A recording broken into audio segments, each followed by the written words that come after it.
Some of you had asked for a quick video of some ideal gas law problems worked out, some of the more challenging ones. So I'm going to put together this really short little video of 3 of the problems that were from last night's homework. This is the worksheet that was titled Gases Review Number 1, and we're going to look at number 1. Number 1 says a chemist collected 52 grams of C2H2 at standard conditions, which is at STP. What volume does this gas occupy? Now, the reason we know this is ideal gas law problem is because the unit grams is mentioned here. And we can go from grams to moles, moles to molecules. We learned how to do that in chapter 10. And so we're just bringing together some skills that we've learned over the course of the year. But the main thing is understanding that when you see grams or moles or molecules, it's more than likely going to be an ideal gas law problem. So what you want to do first is write down PV, N, R, T. And let's fill in the information and match everything up.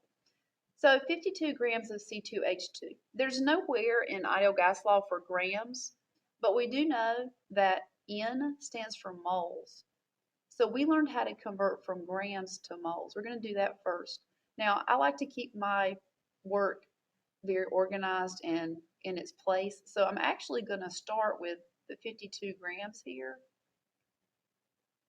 beside of moles, but this is because I'm going to do my conversion right here so that when I'm finished with my conversion, my unit here is going to be moles. So to go from grams to moles, we need to find the molar mass of the compound. So for the molar mass of C2H2, remember, you say 2 times 12.01. H is 2 times 1.01. Of course, you'd get those masses from your periodic table. That gives you 24.02 plus 2.02, which gives you, for the molar mass, 26.04 grams per mole. So this is the molar mass we're going to plug in. We need grams to cancel, so we're going to put grams here, and 1 mole goes on top of that, remember. So the 26.04 goes here. This lets your grams cancel, and you'll have your moles of C2H2, and that's going to end up giving you 2.0 moles of C2H2. I rounded this to 2 sig figs because when you multiply and divide, you round to least sig figs, and this 52 only has 2 sig figs.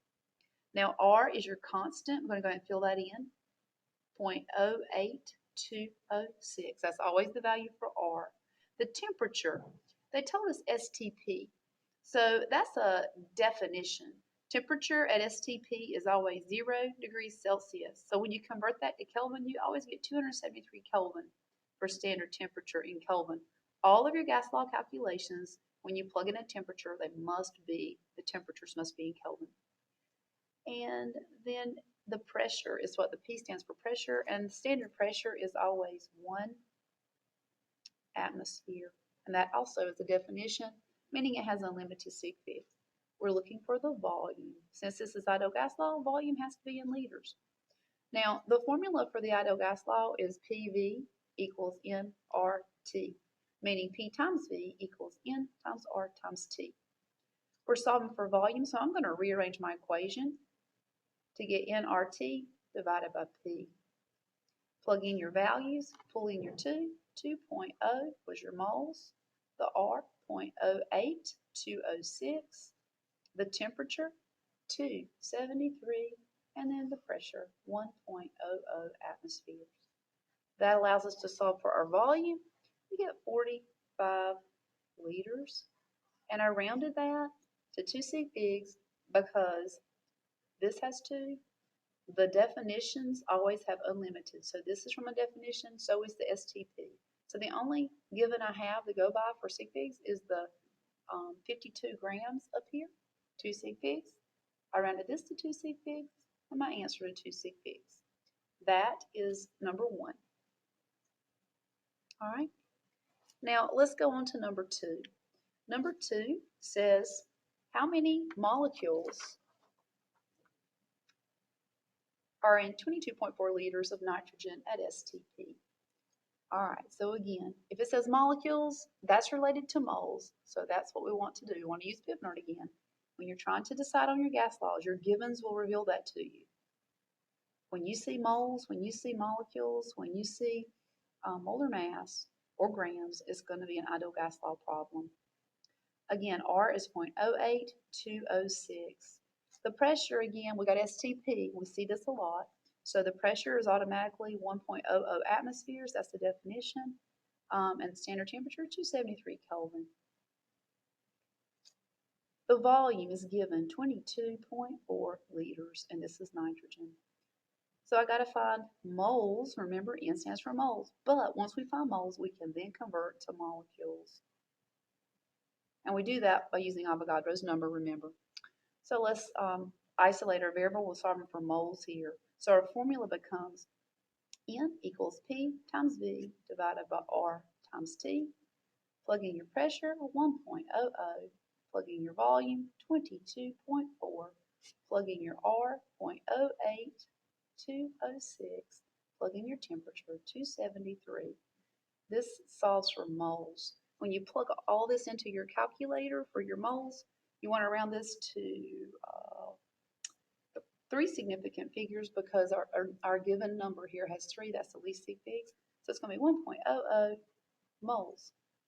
So we're not done yet because it actually wanted molecules, but we're almost finished. If we get to moles, you can certainly go to molecules. Remember from chapter 10? That's a one-step dimensional analysis problem. We know that according to Avogadro's number, that 1 mole of any substance contains 6 times 10 to the 23rd particles. In this case, molecules. When you multiply this out, remember Avogadro's number has unlimited sig figs. You have 3 sig figs here.